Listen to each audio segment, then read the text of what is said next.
Priscilla. Dan gue Priscilia. Wah, hari ini kita ramai banget ya. Kita bagi full team gitu loh, kayak udah kayak rapat acara kampus. Jujur pas gue masuk sini tuh ini emang ramai banget. Gue kira tuh ada rapat dadakan loh di sini. Oke guys, jadi di sini kita nggak berdua doang atau bahkan kita nggak bertiga doang. Jadi tadi ada Priscilia, ada siapa di samping ini? Halo guys, aku Karvica. Terus kita juga punya dua guest yang nggak kalah kece. Ada Nama saya Gracella. Nama saya Christopher. dan ada dua Albert Einstein juga di sini yang pastinya akan lebih ke akademis gitu ya. Ini ada dua narasumber kita. Halo, aku Brilian. Halo, aku Davina. Anyway, kita sekarang ini mau bahas tentang fenomena yang paling sering muncul di FYP sosial media kita ya, terutama mungkin pada main TikTok di sini, yaitu adalah influencer cowok yang tampil dengan soft masculinity pesona dan juga kadang punya gender expression playful-nya juga. Nah, bener banget yang kayak ngomongnya tuh halus, bahkan ekspresinya tuh cute. Tapi tuh dia gentle banget gitu gerakannya, kayak cowok banget gitu. Dan vibe-nya tuh juga friendly, warm, dan yang bisa bikin penonton tuh langsung nyaman gitu. Iya bener banget, banyak juga loh yang viral gara-gara itu. Kayak aura mereka tuh sweet banget. Nah, sweet ini tuh dalam artian bukan fisiknya aja ya, tapi vibes-nya itu kayak sweet banget dalam kontennya. Terus juga meskipun kontennya ini terlihat sederhana, tapi tuh kalau pembawaan dia kayak gitu jadi bikinnya kelihatan hangat gitu. Iya, gue setuju banget sih. Kayak kalau misalnya lihat mereka tuh auranya kayak healing gitu. Terus juga bikin kita ngerasa kayak lagi ngobrol sama temen yang super asik gitu loh. Karena pembawaan mereka tuh luas banget. Terus juga mereka asik banget buat kita ngobrol. So today kasus kita ini tadi kayak yang udah gue bilang juga ya, tentang ngomongin influencer cowok yang tampil dengan soft masculinity pesonanya dia, dan juga kadang ada gender playful expressionnya juga. Memang ada yang aslinya karakternya kayak gitu, emang soft, ekspresif, hangat. Tapi ada yang mereka tuh sengaja bikin itu branding mereka gitu di sosial media. Padahal sebenarnya enggak gitu ya. Mungkin pesona kayak gini tuh lebih mudah connect gitu ya sama Gen Z. Terus terutama juga sama cewek-cewek ya, kalau di TikTok mungkin lebih lucu gitu. Betul banget. Nah, sebelum kita bahas lebih dalam lagi nih, aku mau dengar dulu dong dari pendapat kalian nih di sini. Menurut kalian kenapa sih pesona yang kayak gini tuh disukain banget gitu di media sosial? Kalau menurut gue sih ya, kenapa pesona yang lembut itu lebih mudah diterima? Karena ketika ngobrol sama mereka itu langsung ngerasa bikin nyaman. Mereka tuh yang cowok-cowok yang kayak gitu, mereka tuh nggak intimidating kita gitu loh sebagai cewek-cewek. Tapi ke cowok-cowok juga, jadi cowok-cowoknya nggak ngerasa tersaingi gitu. Bahkan buat orang yang introvert pun, kalau ngobrol sama cowok-cowok yang punya masculinity personanya gitu, mereka tuh langsung ngerasa obrolannya lebih nyaman, lebih ngalir. Kenapa? Karena ya mereka nggak intimidating gitu. Gitu sih. Nah bener banget sama apa yang ngomongin Vio barusan. Jadi menurut gue itu kalau playful expression itu justru malah bikin salah satu faktor kenapa kontennya mereka tuh naik banget. Soalnya tuh ekspresi mereka kan kayak ngeluarin ekspresi lucu, terus kayak gaya ngomongnya gemes, terus jadi tuh kayak bikin penonton kayak ngerasa gemes banget ngeliat kontennya gitu. Jadi tuh kontennya ini bukan cuma informatif aja, tapi juga menarik secara emosional gitu. Bener sih, gue juga setuju. Kayak kalau persona mereka tuh menurut gue juga fleksibel. Jadi kalau misalnya mereka bikin konten itu bisa dari konten yang biasa-biasa aja atau sampai konten yang khusus kayak mungkin skincare atau lifestyle atau fashion, itu mereka bisa cocok masuk mana aja. Terus juga bikin engagement mereka lebih gampang naik karena konten mereka tuh beragam. Terus juga mereka juga lebih gampang dapat endorse loh, karena kalau menurut gue sih banyak juga brand yang suka sama persona-persona influencer kayak gitu. Gue setuju banget juga sama Christopher. Nah, obrolan kita kan tadi udah ngebahas kenyamanan audiens, vibes-nya yang hangat, terus juga ada strategi brandingnya para creator. Nah, sebelum semakin jauh nih ya, gue penasaran banget sama sudut pandang lo nih, Bri. Karena sebagai orang yang lebih ngerti teori gitu kan, menurut lo fenomena kayak gini tuh wajar gak sih? Secara pribadi sih menurut gue ini wajar banget ya, apalagi di era digital kayak sekarang. Kayak sebenarnya orang-orang itu udah bisa banget untuk memilih, bahkan menentukan nih bagian mana dalam dirinya mereka yang mau mereka tampilin gitu. Jadi sebenarnya persona lembut itu memang sesuatu yang aman banget, positif, dan mungkin banget disukain sama audiens gitu. Tapi secara lo pribadi nih, lu pernah gak sih nemuin orang kayak gini gitu yang mungkin aslinya tuh beda ya, tapi kalau udah tampil di kamera tuh bisa lebih soft gitu? Yang pastinya pernah nggak sih? Kayak kita mungkin gak usah jauh-jauh ya, mungkin dari lingkungan sekitar kita, contohnya temen gue tuh kalau misalkan sama-sama teman-teman gue yang lain, ya udah mereka chill aja, biasa aja. Tapi kalau misalkan kamera udah on, mereka tuh bisa yang soft banget, bisa yang playful banget. Tapi menurut gue itu tuh sebenarnya nggak berarti mereka tuh fake, tapi karena mereka cuma nunjukin sisi paling ramah mereka aja sih di publik. Oke. Nah kalau dari lu nih Dap, lu pernah gak sih ketemu tipe-tipe content creator yang kayak gini? Sering banget sih, karena menurut gue ya zaman sekarang itu konten creator atau influencer itu udah lebih open, udah lebih terbuka akan ada yang namanya persona, dan mereka tuh udah tahu audiens tuh lebih suka kepribadian yang soft, jadi mereka amplify softness itu ke diri mereka untuk dijadiin persona di media sosial. Tapi sebenarnya ya di kehidupan sehari-hari itu mereka ya nggak se-soft kelihatan di kamera, jadi kayak biasa aja. Emang itu adalah persona yang mereka pilih untuk dijadiin branding di media sosial. Berarti personal kayak gitu bukan semata-mata tentang sifat aslinya ya, tapi cara mereka tuh biar bisa masuk ke dalam dunia sosial media. Nah iya benar banget. Karena sebenarnya akan kita bahas nanti sih, karena ini ada banget nih hubungannya sama bagaimana cara mereka membuka diri dan bagaimana cara mereka tuh untuk memilih nih branding mana sih yang mau mereka tunjukin, apalagi khususnya di sosial media. Tapi ya, gue tuh penasaran deh, kenapa ya orang-orang yang punya soft masculinity itu lebih disukain daripada orang-orang yang terlalu macho? Kalian paham kan maksud gue? Iya. Nah, apa karena aura mereka tuh yang buat mereka lebih aman dan humanity, atau emang orang-orang zaman sekarang tuh lebih suka sama yang soft masculinity yang kayak gitu, yang punya lebih ekspresif, lebih hangat? Menurut kalian gimana? Aku coba jawab ya. Jadi menurut gue zaman sekarang itu orang-orang akan lebih open sama orang dengan kepribadian yang soft, yang lebih apa ya, mereka lebih manusiawi dan approachable gitu. Apalagi kan Indonesia ini termasuk negara fatherless banget ya. Jadi kita tuh udah muak sama image cowok yang apalagi yang di rumah itu yang tough, yang sangat intimidating gitu. Jadi akan lebih nyaman untuk kita menyukai seseorang, apalagi cowok ya, dengan kepribadian yang bright, yang full of love. Wah gila ya, baru segmen pertama aja udah ngebuka banyak banget insight ya. Jadi ternyata tuh pesona lembut atau juga playfulnya mereka itu bukan sekedar gaya, tapi juga sebagai strategi komunikasi dan brandingnya mereka juga. Mungkin biar lebih diterima oleh audiens juga ya. Betul banget tuh. Jadi di segmen pertama ini kita udah seru banget gitu nih bahasnya, apalagi di segmen kedua. Jadi tetap stay tune ya guys. Oke guys, kita sekarang masuk ke segmen kedua. Ini adalah inti dari episode hari ini ya. Dimana kita pas tadi segmen pertama udah bahas fenomenanya dari perspektif, pengalaman, dan opini. Sekarang kalau di segmen kedua, kita kupas tuntas dari kacamata teori, psikologi audiens, dan juga strategi brandingnya.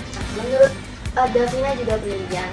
Menurut kalian yang lebih ngerti tentang teori komunikasi nih, menurut kalian ada gak sih teori yang mungkin paling relevan gitu yang membahas mengenai fenomena? Nah kalau menurut gue pribadi sih ya, sebenarnya teori yang paling kena itu ya social penetration theory.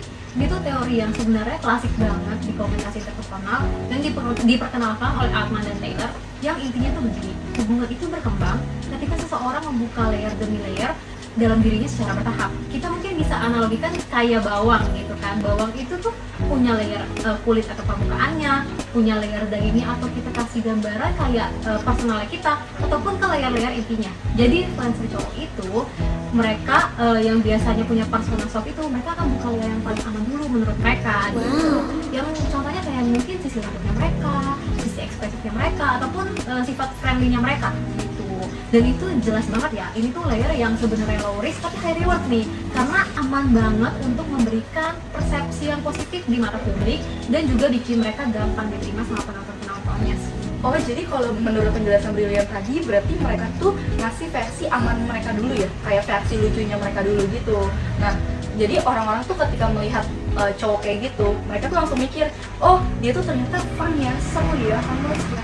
Dan jujur buat gue sih, first impression yang kayak gitu tuh kuat banget, bikin cowok-cowok jadinya gampang diterima gitu di publik.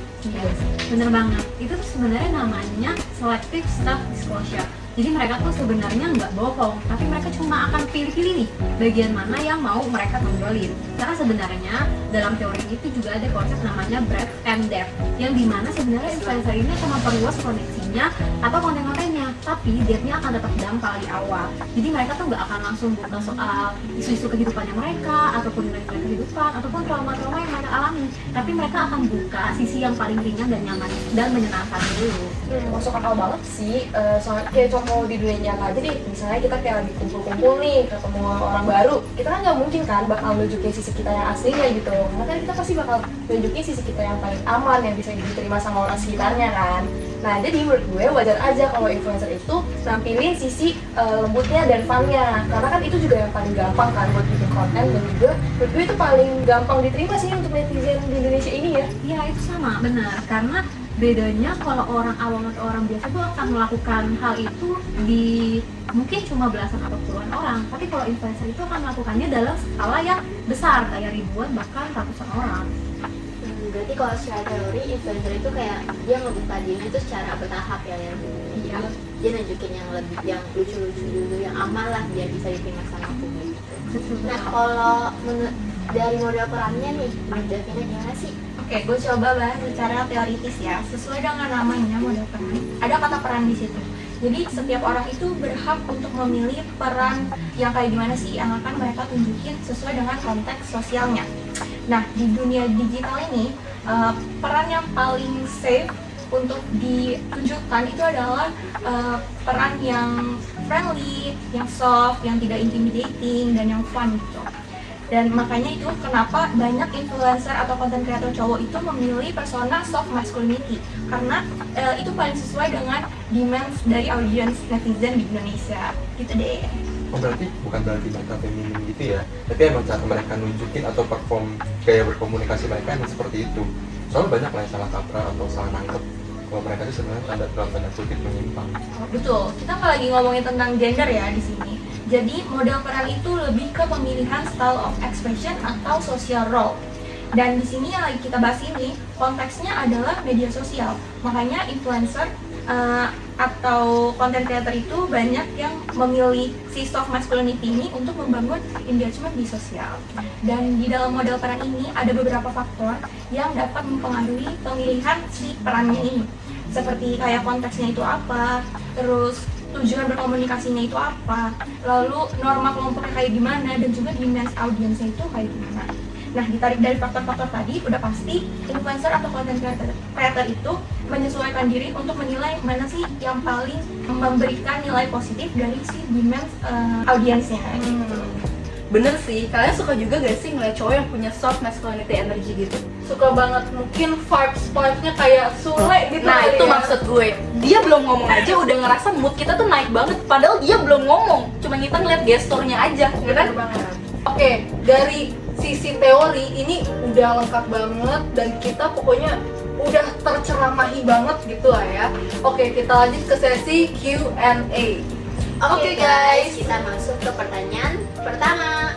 Nah, menurut kalian nih, kenapa persona-persona yang lembut dan playful itu tuh begitu disukai oleh publik? Menurut gue ya, persona yang kayak gini tuh comforting banget sih. Buat yang cewek, ketika dihadapkan sama yang soft masculinity vibes gitu, dia tuh nggak ngerasa terintimidasi seperti yang gue bilang di awal-awal. Jadi kadang kita tuh ya, kalau dipertemukan dengan cowok, itu kan kadang cewek ngerasa, nih ketika ngobrol tuh intimidasi banget ya, kayak lagi wawancara kerja gitu. Kaku banget. Iya. Ya. Nah, tapi kalau buat yang cowok juga nggak merasa tersaingi nih, jadi nggak perlu ngedefend diri. Jadi jatuhnya tuh soft masculinity energy tuh kayak warm, netral gitu. Ketika ngobrol juga jauh lebih gampang gitu dan gampang koneksi pastinya. Dan sebenarnya itu juga punya efek sosialnya sih, karena tuh cowok yang lembut itu lebih dianggap lebih care, terus lebih open, lebih seru juga buat diajak ngobrol. Jadi tuh kayak udah ada rasa nyaman yang otomatis tuh muncul di diri kita gitu.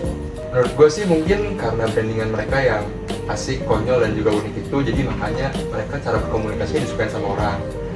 Biasanya juga kalau misalnya cowok-cowok yang punya persona kayak gini tuh biasanya nggak jaim kalau lagi ngobrol, jadi enak buat diajak ngobrol.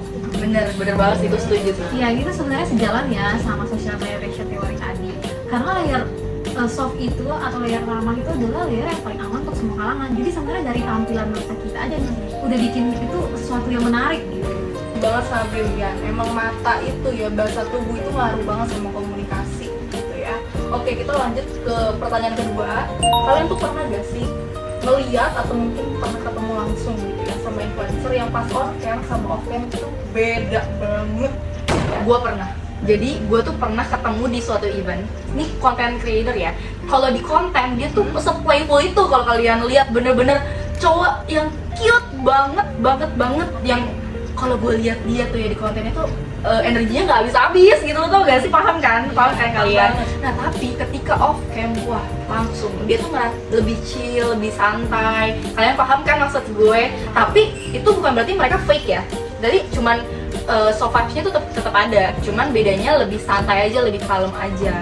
Nah, jadi di situ gue langsung mikir sih, oh ternyata kalau yang content creator kayak gitu tuh mereka milih ya sisi mana yang mereka tunjukin untuk kontennya, mana sisi mana yang mereka tunjukin buat sehari-hari gitu. Dan sebenarnya gue juga pernah ketemu tipe yang kayak gitu sih, dan kebetulan ini tuh temennya teman gue. Jadi dia tuh di on cam dia benar-benar super ekspresif, terus super lucu, kayak playful banget deh di konten itu. Tapi pas gue udah ngobrol sama dia langsung, dia tuh jadi kayak lebih chill, terus juga lebih tenang gitu. Jadi itu dia kayak emang identitas soft lucunya itu tuh cuman di on camnya aja, jadi nggak kebawa lah sampai di real life-nya dia gitu. Nah jadi dengan adanya kayak gitu tuh gue jadi tahu, jadi bisa ngebedain gitu mana versi persona, mana juga versi yang emang sehari-harinya dia, emang karakternya dia aja gitu. Kayaknya sih menurut gua harusnya kita semua relate ya. Soal apalagi kita kan juga sebagai manusia punya beberapa versi dari diri kita ya. Benar. Versi di depan orang baru, versi di tempat kerja, versi di depan temen, depan keluarga, atau di bahkan versi buat diri kita sendiri. Jadi menurut gua wajar sih kalau misalnya seorang influencer apalagi yang di depan kamera punya beberapa versi dari dirinya dia sendiri sih. Iya, wajar banget sih untuk kita semua nih ya, nggak influencer aja, memiliki beberapa versi dari diri kita sendiri. Contohnya itu kayak versi untuk publik sama versi untuk ya TTA alias yang tahu-tahu aja deh ya. Dan dalam konteks influencer atau content creator ini, pastinya influencer itu memilih persona yang engagementnya bagus nih pas on cam. Jadi nanti ya pas off cam dia switching off lagi, balik ke diri dia yang santai seperti sehari-hari biasa aja. Bener banget, berarti kita menunjukkan versi diri kita tuh sesuai situasi juga ya. Oke, kita masuk ke pertanyaan berikutnya, itu pertanyaan ketiga. Nah, apakah persona yang lembut dan playful itu tuh bisa bikin salah paham orang gitu? Misalkan kayak salah baca orientasi atau kepribadian dari orang tersebut. Harusnya bisa banget ya. Apalagi kalau urusannya sama netizen Indonesia yang sering salah nangkep lah apa dan nggak mencerna apa yang mereka dapat di media sosial. Dan atau mungkin yang influencernya yang terlalu meyakinkan cara mereka memberikan personanya itu. Ya, sebenarnya tahu nggak sih itu sebenarnya disebut sama fenomena persepsi selektif. Jadi orang-orang tuh akan ngisi kekosongan informasi dengan asumsi-asumsi yang mereka inginkan aja. Jadi asumsi yang mereka buat untuk meyakinkan bahwa emang benar nih dia begitu kok. Gitu loh. Tapi menurut gue sih ya, sebenarnya tuh salah audiens juga sih atau netizen itu. Karena mereka tuh lupa kalau misalnya si persona ini tuh nggak cuma satu layer aja. Terus mereka ini tuh juga ngelihatnya cuma salah satu sisi lembutnya atau sisi tenangnya dari influencer ini gitu. Terus dari netizennya juga langsung nge-labelnya seolah-olah apa yang ada di konten itu adalah identitas aslinya influencer. Padahal influencer itu juga cuma nunjukin sisi yang aman dan paling bisa diterima dia di seluruh netizen lah, ibaratnya kayak gitu sih. Jujur ya banget, lagi setuju banget sama Grace. Karena persona itu perlu kita tahu ya, kalau persona adalah performative role. Jadi itu apa yang orang pilih untuk ditunjukin. Sedangkan personality atau identitas itu lebih jauh ke dalam seseorang. Jadi emang nggak langsung kelihatan. Kita harus ngobrol dulu nih 1-2 topik atau bahkan perlu waktu lebih banyak untuk tahu sifat dan personality yang sebenarnya dari orang itu. Last but not least, kita sampai ke pertanyaan terakhir nih ya. Pertanyaan keempat, menurut kalian fenomena atau pesona yang kayak gini itu bikin mereka tuh lebih cepat diterima sama audiens atau enggak sih? Banget sih. Kenapa? Karena mereka itu capture attention banget. Jadi buat kita tuh yang nonton juga audiens juga ngerasa lebih diterima, lebih nyaman dan lebih engage aja sih. Menurut gue persona kayak gini justru udah paling aman banget sih ya, karena dengan adanya kontennya mereka itu nggak buat si penontonnya merasa terintimidasi gitu, dan jadinya tuh si penonton juga lebih santai gitu nikmatin si kontennya ini gitu. Iya, menurut gue juga sih di ini sih pasti persona kayak gini tuh bisa bikin engagement mereka naik drastis daripada sebelum mereka pakai persona ini. Soalnya gue juga pernah lihat sih ada beberapa influencer yang tadinya biasa aja, nggak terlalu rame, tapi setelah mereka adopsi persona ini ke konten mereka, mereka jadi lebih naik sih engagementnya, lebih naik drastis. Ya sebenarnya seperti yang udah dijelasin tadi ya, secara teori itu kan persona lembut itu kan akan memperluas brand atau koneksinya mereka. Jadi hal ini tuh bikin banyak orang atau banyak netizen tuh akan merasa relate sama si influencer ini gitu. Betul. Dan dari sisi peran, si persona soft masculinity persona ini adalah yang paling cocok untuk dipilih karena memang self rewardnya paling berasa sih. Gila ya, segmen 2 ini kita udah padat banget, mulai dari teori terus turun ke contoh nyata. Ada peran juga. Dan jadi bisa disimpulin ya bahwa kalau persona lembut itu merupakan kombinasi antara self disclosure yang dipilih dan juga peran sosial yang mungkin sesuai sama kamu digital saat ini kan, sosial media gitu. Ya, dan sekali lagi kita mention bahwa ini tuh nggak fake ya, guys. Itu tuh cuma bagian dari diri yang paling aman dan disukai aja. Ya, jadi persona itu cuma salah satu identitas seseorang. So it doesn't always define someone completely. Gila, setuju banget ya sama quotes of the day dari Davina. Sekarang tuh coba quotes of the day-nya disebutin lagi, Cila. Don't go anywhere but still love you, I love you and you love me. Okay, then are you wrong? Cakep. Yes, ayo, gak kerasa banget kita udah di penghujung segmen 2 ya. Tapi tenang aja, kita belum selesai karena ini unmute as. Jadi kita selalu mengakhiri acara dengan yang lebih personal gitu ya. Malah mungkin segmen 3 itu justru yang lebih ngena. So don't go anywhere, stay tune terus ya guys. Oke guys. Bentar dulu. Kalian gak usah apa 2 segmen gak minum. Boleh gak sih gue minum dulu nih? Jujur gue aus banget, Gue juga haus banget. Baus Kalian banget aus ya. banget, aku juga aus sih sebenarnya. Nah, kita ada minuman nih. Dari mana tuh? Jadi kopi kenangan guys. Ya, kita ambil satu-satu ya. Aku mau boleh gak? Nih. Thank you. Wah. Royal Kopi Pizza. susu black aren. Serius ini aslinya tuh gue suka banget sih sama ini. Gue sering minum ini banget. Gue juga, kan? gue sering banget beli sama orang-orang kantor gue. Gue siapa nih minum sih ini sih. Terus ini tuh tahu fun fact ya. Ini tuh mudah banget dicari dimanapun. Even Benar, ini karena tuh kemasan botol gitu kan. Iya, bener banget. Ini Iya tersedia guys. dimanapun, di mini market terdekat gak sih pastinya. Fun fact-nya lagi, ini under 10.000. Yang dimana sekarang tuh kan kalau misalnya kopi di luar sana tuh, bisa mahal banget. Iya. Di atas 20.000. Ini cuma tebet. Tapi kan lebih kan kalau bisa pakai es batu ya guys, dingin. Iya, bener sih. Dan rasanya juga lucu-lucu ya. Terima kasih ya. Ini rasanya cheese latte, baru banget sih gue cheese latte. Ini enak banget guys, jujur. Kopi susu black aren. Rekomen buat kalian semua. Oke, sebelum kita tutup nih segmen selanjutnya yaitu segmen terakhir, segmen 3. Gue jujur mau denger lesson learn yang kita dapat dari pembahasan kita yang udah banyak ini dan berbobot ini tentunya ya. Dimulai mungkin dari gue dulu kali ya. Gue belajar dari pembicaraan kita tadi, si pesona ini tuh mungkin hasil negosiasi antara audiens dan diri kita sendiri gitu ya. Ada layer-layer yang kayak kita buka atau kita boleh tampilin keluar, ada juga yang kita nggak mau buka. Dan itu nggak apa-apa banget karena itu bukan hal buruk. Yang penting kita tahu kenapa kita ngelakuinnya. Gitu. Betul, kalau menurut gue sih soft masculinity itu bukan gimmick ya, tapi itu gimana cara mereka berkomunikasi dan suatu bentuk komunikasi yang hangat, positif dan juga efektif di dunia sosial media. Pembelajaran yang bisa gue ambil sih jelas ya dari sisi teori. Kalau gue lihat bahwa selective self disclosure itu tuh penting banget karena kita tuh punya kontrol atas setiap informasi yang mau kita buka ke publik. Dan kalau gue belajar bahwa si performa sosial ini sangat amat fleksibel. Jadi sesuai sama apa dulu konteksnya. Dan itu sah aja sih mau pilih persona yang kayak gimana. Asal lo bisa take responsibility atas action lo menggunakan si persona yang lo pilih. Bener. Yeah. Aku juga jadi ngerti sih kenapa persona yang kita bahas ini itu gampang banget disukai sama semua kalangan.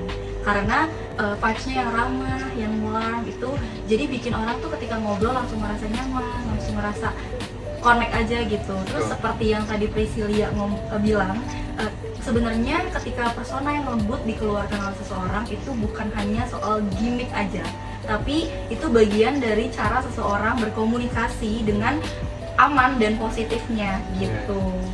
Pelajaran yang gue dapet sih bahwa playful gender expression itu bukan sebagai penanda atau penentu si identitas aslinya, tapi ini cara seseorang itu mengekspresikan atau menunjukkan dirinya dengan nyaman aja di depan kamera. Dan menurut gue itu hal yang wajar banget sih, apalagi di era digital sekarang kan ya. Jadi itu orang kayak lebih bebas aja buat nunjukin sisi funnya, terus lembutnya, terus juga bisa leluas aja gitu ekspresinya tanpa harus dilabeli label tertentu gitu. Biasanya kan ada kayak label-label tertentu kan soal si influencernya ini gitu. Jadi intinya menurut gue itu yang kita lihat di kamera itu bukan identitas aslinya, tapi itu cuman cara komunikasi mereka aja. Bener banget. Kalau gue pribadi sih yang gue tangkap dari diskusi kita kali ini itu kita nggak boleh ngejudge orang dari cuma persona yang mereka doang, karena menurut gue pasti persona mereka itu nggak mungkin selalu sama setiap saat. Bisa aja mereka punya persona lain di luar kamera atau di off kamera. Terus juga menurut gue sih itu kan cuma satu sisinya mereka doang ya, jadi kita menurut gue kita harus lebih respect untuk personal space-nya mereka sendiri. Iya, betul banget. Nice banget, kita risetnya bagus-bagus banget.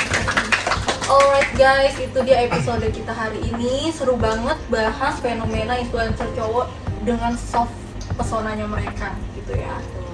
Dan thank you juga buat para narasumber dan juga guest kita hari ini udah bakalan ngobrol bareng sama kita untuk bahas fenomena ini, dan insight-nya tuh bagus banget. Untuk teman-teman juga yang nonton, jangan lupa subscribe, like, komen, dan share bagi kalian yang relate banget nih sama topik pembicaraan kita hari ini. Betul, dan jangan lupa kalau persona itu tuh pilihan. Jadi bagaimana cara kita berkomunikasi itu juga tetap harus jujur dan juga mindful. Bener banget. Oke, sebelum kita closing, kita mau ngajak guest dan narasumber kita bareng-bareng pakai logo bukan logo ya, gaya kita ya, Iya. slogan Unmute Us. Oke, sekian episode kita hari ini. Sampai jumpa di episode-episode berikutnya. 1, 2, 3. Unmute Us.